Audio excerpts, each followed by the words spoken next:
Screen पे उस number पे आप कॉल करें।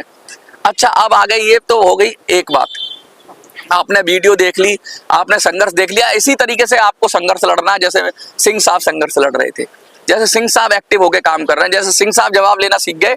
आप इंडिविजुअल अपनी बात का जवाब करिए कि मुझे 1000 नहीं मिल रहा या मुझे कम पेंशन मिल रही है। अपनी लड़ाई को आप डायरेक्ट कम्युनिकेट करके लड़ना सीख जाइए।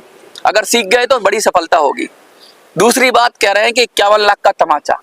अब हम उस पर आ जाते हैं कि 51 लाख का तमाचा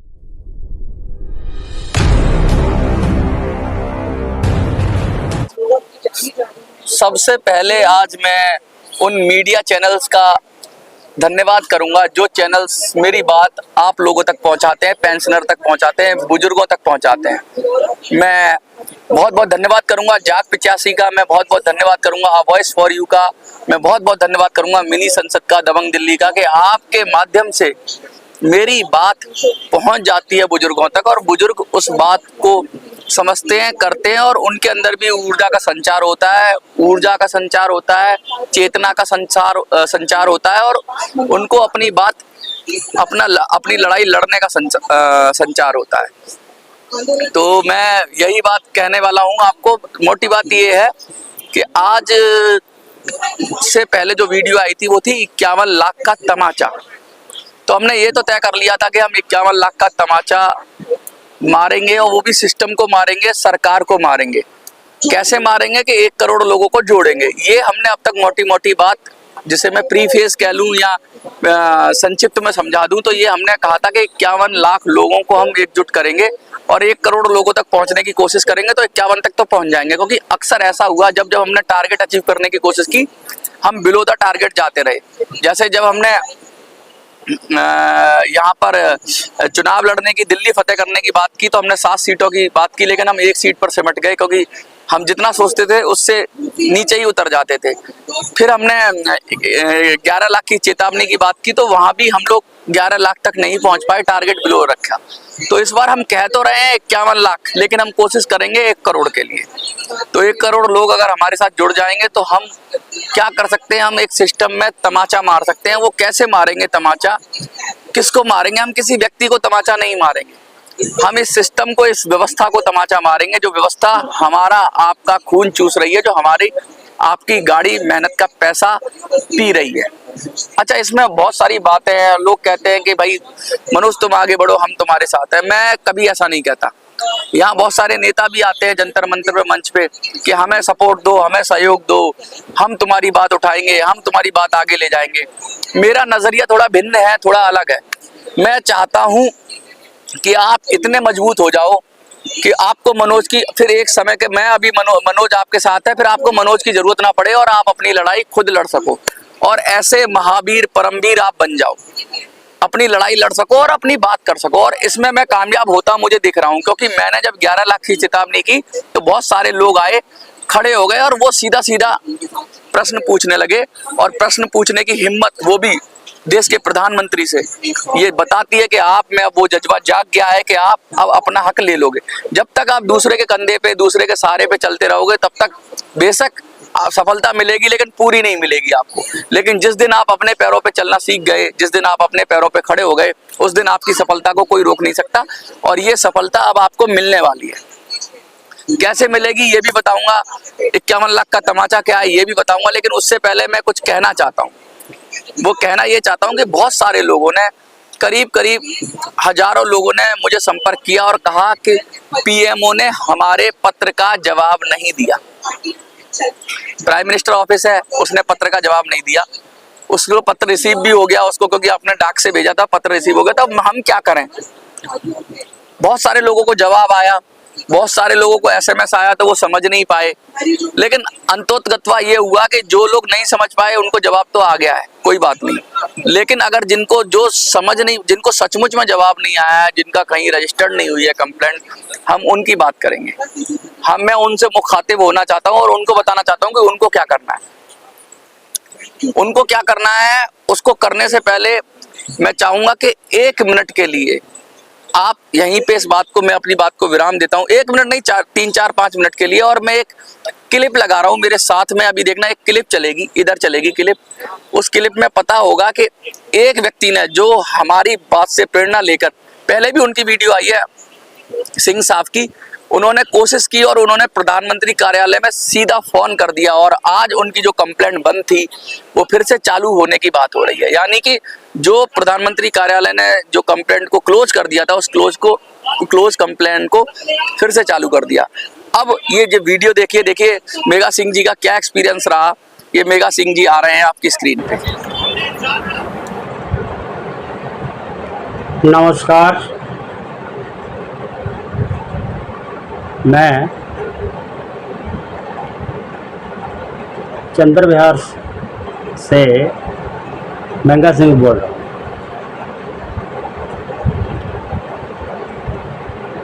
और अपने मनोज स्वराज जी द्वारा EPS 95 का जो काम चल रहा है, उसी के विषय में मैं कुछ बताना चाहता हूँ। इससे पहले भी मेरी बात आपने सुनी होगी।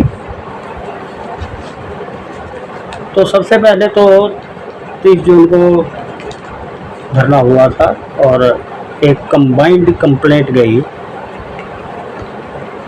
तो उस 29 जून को मैं जंतर मंतर था, तो उन कंबाइंड कंप्लेंट मेरी जो गई थी, उसे कंबाइंड कंप्लेंट का जवाब वो उसमें आपको पता ही होगा, जो हमने फार्म जो मनोज स्वराज जी ने निकाला था, उसी के साइड में कंप्लेंट और उसका जवाब है, PMO का जवाब है, जो PG पोर्टल पर। तो उसके बाद वीडियो द्वारा ये हुआ था कि जो 11 लाख की चेतावनी दी जाए।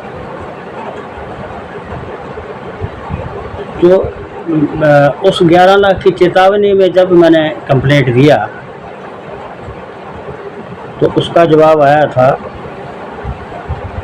उसका जवाब मैं, जो जिन्होंने नहीं सुना होगा उनको भी पता चल जाए। तो उसका जवाब आया था कि आपकी पहले भी कंप्लेंट आई थी और उसका जवाब हमने दे दिया था और आपका केस बंद कर दिया। तो अब जो है, फिर मेरे को एक कॉल भी आई थी जिसमें वो पूछ रहे थे आपने कंप्लेंट दिया है। मैंने कहा हाँ दिया है। तो वो बोल रहे थे कि केस तो क्लोज कर दिया। मैंने कहा क्यों कर दिया है? तो यहाँ तक मैंने पिछली बार बताया था आपको। तो उन्होंने कहा हम भेज देंगे जब कुछ है, मतलब उन्होंने यही कहा कि चलो ठीक है, उस केस तो बंद कर दिया है। इतनी बातचीत हुई, बात अच्छी तरह हुई थी, बात पूरी सुनी गई थी। लेकिन वो कहते भी, तो मैंने उस दिन यही कहा था, पता नहीं भेजना नहीं भेजना, क्या पता है। तो अब हुआ ये है कि उस फ़ोन पर मैं कॉल करने की बहुत कोशिश किया, लेकिन वो कॉल मेरे को दोबारा नंबर से नहीं मिली। तो जो मुझे जवाब आया था दूसरी मेरी पर्सनल कंप्लेंट का, जो 11 लाख की चेतावनी वाले में, उसमें जैसा PMO का जो फ़ोन नंबर था, मैंने उस नंबर पर मैं ट्राई करता रहा, लेकिन मतलब फ़ोन बिज़ी आता रहा। लेकिन कल 10:40 पर कल कॉल मिल गई। वैसे ये नहीं है कि बात सुनी गई पूरी। तो मैंने बताया कि मैंने कंप्लेंट दिया था, कहना कंप्लेंट नंबर बताइए। मैं कंप्लेंट नंबर बताए दोनों, तो उसी तरह वही जवाब मिला जो हम बता चुके हैं आपको। वही जवाब मिला कि आपका केस बंद कर दिया है। पहले जवाब दिया था तो मैंने कहा केस क्यों बंद कर दिया? उन्होंने फ़ोन काटा नहीं, बंद नहीं किया। मैंने कहा जी केस क्यों बंद कर दिया? फिर को तो मिला ही नहीं कुछ भी। भाई जब मेरा मसला नहीं हल हुआ, मैं जी पहले जवाब ने आपने कहा 1000 कर दिया है, जो कि 1000 गवर्नमेंट कह रही है, हमने 2014 में कर दिया है, तो मेरे को तो मिला नहीं है। तो उन्होंने फिर मुझे ये कहा कि आप और कंप्लेंट दीजिए, मतलब एक कंप्लेंट डिटेल और दीजिए।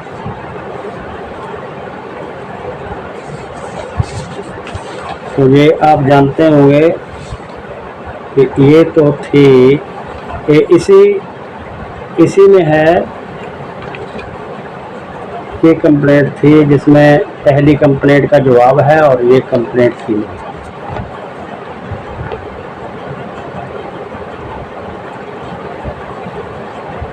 और इस कंप्लेंट का ये जवाब आया था जी।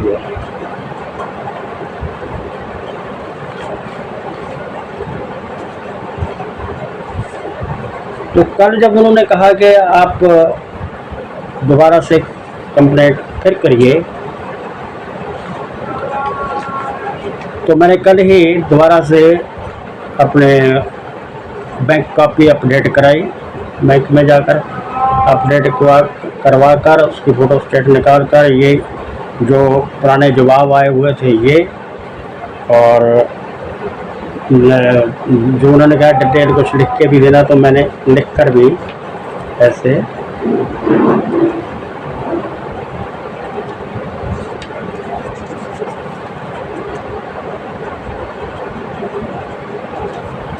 कल ही मैंने ये कंप्लेंट और लिखकर डाकखाने से स्पीड पोस्ट करके डाल दिया है। तो ये तो पता नहीं है, इतने सालों से बहुत संगठन संघर्ष कर रहे हैं, और हमारा ये मसला जो है ये है कि गवर्नमेंट ने जो कहा था 10 साल पहले, हमें वो भी नहीं मिला। तो जो नौ स्वराज ने मतलब कहा है हमें, तो ये एक गवर्नमेंट से हम पूछ रहे हैं। ये वीडियो देखा आपने, ये वीडियो आपने सुना? इस वीडियो में क्या था कि इन्होंने आगे बढ़कर पीएमओ में फोन किया, प्राइम मिनिस्टर ऑफिस में फोन किया कि भाई मेरी कंप्लेंट क्यों बंद कर दी। यानी मैं चाहता हूं कि आप में भी ये करेज आ जाए, आप में भी ये हिम्मत आ जाए, आप में भी ये सलाहियत आ जाए, आप में भी ये मतलब हक आ जाए, और आप में भी ये अधिकार आ जाए कि मैं जाके प्राइम मिनिस्टर से पूछ सकता हूं कि भाई मेरी कंप्लेंट को जब मेरे को 1000 रुपया नहीं मिल रहा है तो आपने कैसे जवाब दिया कि 1000 मिल रहा है, ये लो सबूत। और सिर्फ चिट्ठी से ही नहीं, आप फोन कर भी प्रधानमंत्री से पूछो। तो मैं सबसे पहले उन लोगों को मैं फोन नंबर स्क्रीन पर डिस्प्ले करूंगा प्राइम मिनिस्टर कार्यालय के। देखो ये वेबसाइट पर भी उपलब्ध है, ये पब्लिक डोमेन में है नंबर, ऐसा कोई नई नंबर है कि प्रधानमंत्री जी से कोई संपर्क करना चाहे पीएमओ से तो नहीं कर सकता, उनकी वेबसाइट पर है। वही नंबर मैंने आपको दिया भी था, उसमें फैक्स नंबर भी था और उनका कांटेक्ट नंबर भी था, और पीएमओ कांटेक्ट करता है। कभी कभी ऐसा होता है फोन ना उठाएं, बिजी हो, बहुत सारी लाइनें हैं, तो मैं एक नंबर दूंगा आपको, उस नंबर पे आप संपर्क करिए पीएमओ से। और जिनको आप मुझसे पूछते हो कि हमारी कंप्लेंट का क्या हुआ, आप सीधा प्रधानमंत्री से पूछो, क्योंकि उनके पास सिस्टम भी है, उनके पास आपकी कंप्लेंट भी गई है, उनके पास दर्ज भी हो गई। तो खासकर वो लोग पूछें जिनकी कंप्लेंट अभी तक रजिस्टर्ड नहीं हुई है। तो आप लोगों को जो मुझे कमेंट में कह रहे थे कि हमारी कंप्लेंट अभी तक कोई जवाब नहीं आया, उनको मैं नंबर दूंगा। बिना डरे, बिना सहमे, बिना रुके आपको पीएमओ में बात करने की कोशिश करनी है इस फोन के जरिए, और जानने की कोशिश करनी है कि हमने ये डाक से भेजा है, अपना बता देना कि भाई ये नंबर है मेरी डाक का। कोई स्लिप विलिप होगी आपके पास, वो पूछे तो डिटेल बता देना, मैंने ये पत्र भेजा है, पीएमओ में रिसीव भी हुआ है, रजिस्टर्ड डाक से भेजा है, और मुझे जवाब चाहिए मेरी कंप्लेंट दर्ज हुई है या नहीं हुई है, क्या आपको पत्र मिला है, नहीं मिला है, नहीं मिला है तो मैं फैक्स कर दूं, फैक्स नंबर भी दूंगा मैं आपको। यानी आपको पीएमओ को अब सीधा संपर्क करना है। उन लोगों को जिनको कंप्लेंट, जिनकी अंडर प्रोसेस है वो कॉल ना करें, जिनको जवाब दे दिया, जिनकी कंप्लेंट रजिस्टर्ड हो गई वो कॉल ना करें, लेकिन जिनको पीएमओ सोच रहा है, पीएमओ के अफसर बैठ के सोच रहे हैं कि इनको तो हम ठंडे बस्ते में डालने, बोरी में डालने, तो ये दर्ज कंप्लेंट है, ये पोस्ट से गई है, इसका एक पूरा सबूत है, तो इसको आपको दर्ज तो करना पड़ेगा। आप कम से कम हमारा जैसे एक वोट होता है तो हमारे वोट को दर्ज तो करो, हम हारे या जीते हैं, हमें आप इग्नोर तो मत करो। तो हम सबको अभी ये काम करना है, जो स्क्रीन पर जो नंबर चल रहा है पीएमओ का, इनको फोन लगाना है, जो मॉर्निंग टाइम होता है उसी में फोन लगाना है आपको, और कोशिश करनी है, क्योंकि ये फोन बिजी भी जा सकता है, तो कोशिश करनी है, लगातार कोशिश करनी है कि आपकी बात हो जाए और बात होके आपकी कंप्लेंट का स्टेटस पता हो जाए। बहुत अच्छे अफसर हैं, पूरी जानकारी देते हैं, क्योंकि मेगा सिंह जी का भी एक्सपीरियंस आपने देखा ही कि उन्होंने फोन किया पीएमओ में और उन्हें अच्छी तरह से बताया गया और उन्हें रास्ता भी बताया गया। तो मेरे से बेहतर पीएमओ ही अब रास्ता बताएगा कि भैया आप बताओ हम क्या करें, मेरी कंप्लेंट को हम कैसे दें। वो क्या दूसरे पत्र लिखो तो दूसरा लिखना, लेकिन लगातार आपको लगे रहना है, अपनी लड़ाई के लिए शिद्दत से, ताकत से, मेहनत से लगे रहना है। तो पहला काम तो ये है जो 11 लाख की चेतावनी वाले जो मुझसे लगातार कह रहे थे। दूसरा, मैं सबसे हाथ जोड़कर विनती करना चाहता हूँ, कुछ लोग मुझे फोन कर देते हैं, जी बैंक में हमारी पेंशन नहीं आई, हम क्या करें। तो मैं उनसे कहना चाहता हूँ, भैया इस तरह की बातों के लिए मुझे फोन ना किया करें। मेरा फोन मैंने नंबर आपको दिया है इमरजेंसी में, बहुत कोई ऐसी सूचना हो आपके पास जो हमारे सबके मुद्दे के लिए ठीक हो सकती है। आपका दुख दर्द है, आप दुखी हैं, लेकिन प्लीज मेरे पास उतना समय नहीं है। मेरा समय अगर व्यर्थ जाएगा तो वो आप ही का समय व्यर्थ जाएगा। तो मैं आपसे हाथ जोड़कर इल्तिजा करता हूँ, मुझे व्हाट्सएप पे लिख दें कोई बात है तो, मुझे फोन ना करें। और बुजुर्ग लोग होते हैं, कभी कभी अपनी भाषा में बात करते हैं, तो मुझे मराठी नहीं आती है, मैं कोशिश कर सकता हूँ। मुझे गुजराती नहीं आती है, मुझे उड़िया नहीं आती है, मुझे तमिल उतनी ढंग से नहीं आती, तेलुगु नहीं आती, मलयालम नहीं आती, तो मुझे हिंदी आती है और अंग्रेजी। तो कोशिश करें कि हिंदी और अंग्रेजी में ही कम्युनिकेट करें, जिससे मैं बात समझ पाऊँ। और उन लोगों को मैं खासकर कहना चाहता हूं जो लोग मेरा नंबर दे देते हैं कि इससे बात कर लो, ये नंबर मैंने आपको इसलिए दिया है कि ये नंबर आप उसको दो जिसको सब पता हो मेरे बारे में। नंबर देने से पहले आप उसको वीडियो भेजो, उसको समझाओ, आप अपना रोल अदा करो। आप अपनी जिम्मेवारी डाल देते हो कि मनोज ही कर लेगा। मैं ना कोई सुपरमैन हूं, ना कोई हीरो हूं। मैं चाह रहा हूं कि सब अपना काम करना सीख जाए। अगर हम और आप अपना काम करना कर लेंगे तो किसी मसीहा, किसी सुपरमैन की, किसी सिस्टम की जरूरत नहीं पड़ेगी। हम अपना हक और अधिकार सिस्टम से लड़के ले लेंगे। तो ये लड़ाई है पूरी, मोटी बात ये है। तो आज की बात में दो चीजें स्पष्ट हो गई। पहली बात तो ये हमने ये स्पष्ट कर दिया कि भाई 11 लाख की चेतावनी वाले जिनको प्रधानमंत्री की चिट्ठी भेजने के बाद भी जवाब नहीं आया है, वो पीएमओ को कॉल करेंगे और नीचे दिए हुए नंबरों पे पीएमओ को कॉल करेंगे। और जब तक कॉल नहीं मिल जाता कोशिश करते रहेंगे।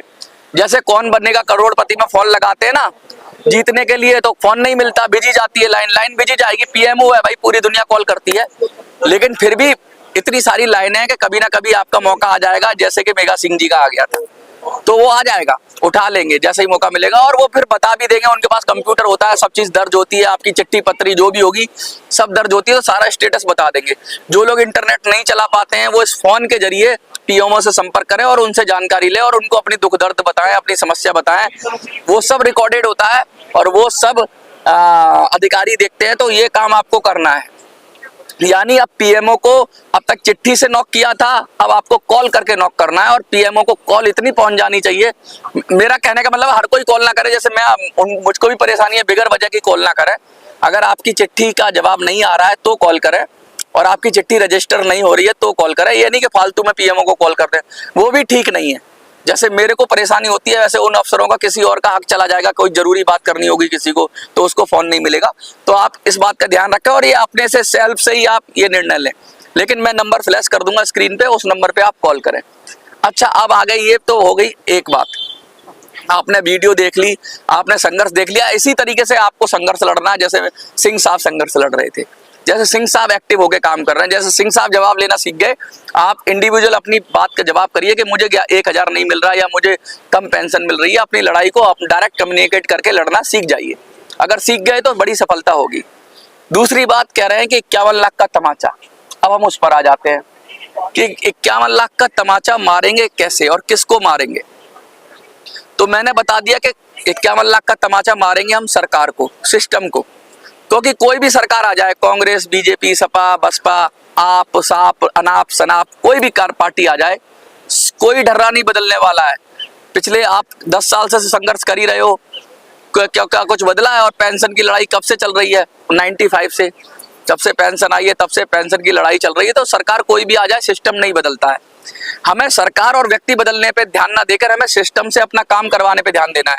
कोई कहता है इसको बदल दोगे दूसरा आ जाएगा तो कर देगा, वो हमारे वोट को लूट लेंगे। कोई भी विपक्षी हो, पक्ष वाला हो, अगर वो कहता है कि इनको बदल दो मैं कर दूंगा, तो वो आपके वोट को लूट लेंगे। मेरा ये ध्येय है कि भैया जो सरकार है उससे काम करवाओ या जो ना कि इस व्यक्ति से काम करवाओ। और सरकार में व्यक्ति बैठा हुआ तो सिस्टम के जरिए उसको मजबूर कर दो, इसी सिस्टम के जरिए और संगठित होकर, क्योंकि हमारे कंधे पर, पेंशनर के कंधे पर कोई बंदूक ना चलाए, पेंशनर का कंधा इस्तेमाल करे और इस कंधे को, पीठ को हमारी को पायदान बना के कोई और सत्ता की सीढ़ी चढ़ जाए, ये भी हमें मंजूर नहीं है। अब ये सब कैसे होगा, ये बहुत बड़ी बात है। देखिए मोटी बात ये है कि ये जो मैं बात कह रहा हूँ ना, अगर राजनीतिक रूप से कोई हमें यूज कर ले पक्ष या विपक्ष में तो बड़ी मुश्किल हो जाएगी। तो इसीलिए 51 लाख का जो तमाचा मारेंगे तो बड़ा हम कॉन्सेंट्रेट होके मारेंगे। मेरे पास कई सारे विचार आए हैं, मेरे पास ये आए हैं, कुछ लोग ये कहते हैं कि हम नोटा में चले जाएं, कुछ लोग ये कहते हैं कि हम किसी पॉलिटिकल पार्टी को राहुल गांधी से मिल लें, कुछ लोग ये कहते हैं कि हम किसी विपक्ष के साथ खड़े हो जाएं, कुछ लोग ये कहते हैं। लेकिन मैं सब चीज़ों को देख रहा हूँ, उनके प्रोस एंड कॉन्स देख रहा हूँ और उसके बाद ऐसी फुल प्रूफ योजना बना रहा हूँ या बनाना चाहता हूँ जिसमें हम कहीं भी खड़े हो हमारा काम हो। हम चाहे पक्ष में खड़े हो या हम विपक्ष में खड़े हो, हम जहाँ भी खड़े हो हमारा जलवा ऐसा हो, हमारी ताकत ऐसी हो, हमारी शक्ति ऐसी हो कि हमारा काम करे बगैर किसी का काम ना बने, ना तो पक्ष का काम बने ना विपक्ष का काम बने। हम टांग फंसा दें सत्ता में, हम टांग अड़ा दें सत्ता में और हम अपना हक और अधिकार संगठित होकर ले लें। ये है पूरा 51 लाख का। अब ये कैसे होगा, ये बहुत बड़ी बात है। उसके लिए मैं आपसे चर्चा करूंगा और अलग अलग मुद्दों पे चर्चा करूंगा। हम बहुत सारे ऑप्शन पर जब मैं एक और वीडियो बनाऊंगा तो उसमें हम अलग अलग ऑप्शन पे चर्चा करेंगे। 1-2 दिन में वो भी वीडियो आएगी। जैसे अगर विपक्ष के साथ हम जाते हैं तो उसके क्या प्रोस एंड कॉन्स हैं, मैं उस पर विस्तार से चर्चा करूंगा। हम नोटा में जाते हैं तो उसके क्या प्रोस एंड कॉन्स हैं, क्या उससे हमें फायदा हो जाएगा, मैं उस पर भी बात करूंगा। हम जो यहाँ पर बैठती हैं, बहुत सारे पुराने संगठन है जो बैठते हैं कि हम सरकार इतना रोएंगे, सरकार के सामने गिड़गिड़ाएंगे, इतना मनाएंगे कि वो मान जाएगी, हम उस विषय पे भी चर्चा करेंगे। हम 3-4 और फिर मैं अपना पॉइंट ऑफ व्यू रखूंगा, यानी कि ये सब जो तरीके हैं, जो प्रचलित तरीके हैं, इन पर भी बात करेंगे कि नोटा, विपक्ष या पक्ष, ये तो 3 प्रचलित तरीके हैं। तो चौथा तरीका क्या कि जिससे हम अपना 51 लाख का तमाचा मार दें, सिस्टम को मार दें, वो तरीके पे भी हम लोग बात करेंगे और उस तरीके को एक्सप्लोर करेंगे और उस तरीके के जरिए हम कोशिश करेंगे। लेकिन सबसे पहले इन तरीकों की भी बात कर लें, क्योंकि इन तरीकों के भी प्रोस एंड कॉन्स हैं। कमेंट में आप बात रखिए और क्या पता इनमें से कोई बेहतर तरीका हो तो उसे चुन लेंगे। आपको लगता है विपक्ष अच्छा तरीका तो विपक्ष वाला चुन लेंगे, आपको लगता है सत्ता पक्ष अच्छा तरीका तो सत्ता पक्ष वाला चुन लेंगे, आपको लगता है नोटा अच्छा तरीका तो नोटा चुन लेंगे, या फिर जो मैं आइडिया लेके आऊंगा आपको लगता है कि इसमें भी दम है तो आप जो सर्वसम्मति से निर्णय करोगे हम उस विषय पे चले जाएंगे, वो तरीका आजमाएंगे और इस बार जीत कर आना है। इस बार 51 लाख का तमाचा मार के आना है और इस बार उसका असर भी होना चाहिए सरकारों को। इस बार अब तक 11 लाख की चेतावनी से हम नोटिस हुए हैं और 51 लाख के तमाचे से हम स्टेब्लिश हो जाएंगे। स्टेब्लिश यानी हम एक तरीके से खड़े हो जाएंगे अपने पैरों पे और पेंशनर जो बुजुर्ग हैं वो अपने पैरों पे खड़े हो जाएंगे, अपनी शक्ति पर खड़े हो जाएंगे, अपनी मजबूती से खड़े हो जाएंगे और वो भी कहेंगे हम भी एक वर्ग हैं, हम भी एक समूह है, हम भी एक ग्रुप है और हमें भी हमारा हक और अधिकार दो, हमें भी हक और अधिकार, हमारे हिस्से की पेंशन हमें दो और उसको अगर आप नहीं दोगे तो हम आपको सबक सिखा देंगे, आपको आपका औकात दिखा देंगे, आपको आपकी जगह पे पहुंचा देंगे। क्योंकि देश की मालिक देश की जनता है और देश की जनता यानी देश का सिटीजन है और सिटीजन में भी सबसे पहला हक किसी का होता है तो वो सीनियर सिटीजन का होता है, वो वृद्ध का होता है। जिस तरह घर में भी हम सबसे पहले खाना अपने बुजुर्गों को देते हैं, इसी तरह टैक्स की कमाई का पैसे का भी पहला हक किसी पे बनता है तो हमारे बुजुर्गों का बनता है और उन बुजुर्गों का सम्मान करेंगे। उसके बाद हम देश में युवाओं की बात करेंगे, महिलाओं की बात करेंगे, किसानों की बात करेंगे, जवानों की बात करेंगे। लेकिन सबसे पहले, क्योंकि इन सबसे ही निकल के वृद्ध आता है, वो जवान भी होता है, वो किसान भी होता है, वो महिला भी होती है, इन सब कम्युनिटी का जो सबसे कमजोर वर्ग है वो वृद्ध ही है। तो हम वृद्धों की बात करेंगे और वृद्धों को सम्मान सुनिश्चित हो जाएगा जब देश के अंदर, तो सारी वर्गों का, सारी कम्युनिटी का, क्योंकि सभी धर्म के लोग होंगे, सभी जाति के लोग होंगे, सभी संप्रदाय के लोग होंगे, सभी काम करने वाले लोग होंगे, सभी वर्गों के लोग बुजुर्ग होंगे। तो बुजुर्ग अपने आप में एक प्रतिनिधि कर रहा है और वो कमजोर भी है, शरीर से भी कमजोर है और पैसे से भी कमजोर है, तो उसको कैसे सशक्त किया जाए इस बारे में बात करेंगे। आपको क्या लगता है कमेंट में अगर आपको लगता है कि हाँ अगली वीडियो में नए तरीके का खुलासा करना चाहिए तो यस लिख देना, वरना अगर आपको लगता है कि मैं ऐसे ही बात कर रहा हूं और कुछ फायदा नहीं होगा तो नो लिख देना। आपकी जो मर्जी है वो लिख देना। मैं तो चलता रहूंगा और मुझे लगता है कि यस आएंगे, लगातार आ रहे हैं और आते रहेंगे, भर भर के आते रहेंगे। और प्यार करने वाले प्यार ही करेंगे, जलने वाले चाहें जल जल मरेंगे। देखते रहिए मिनी संसद।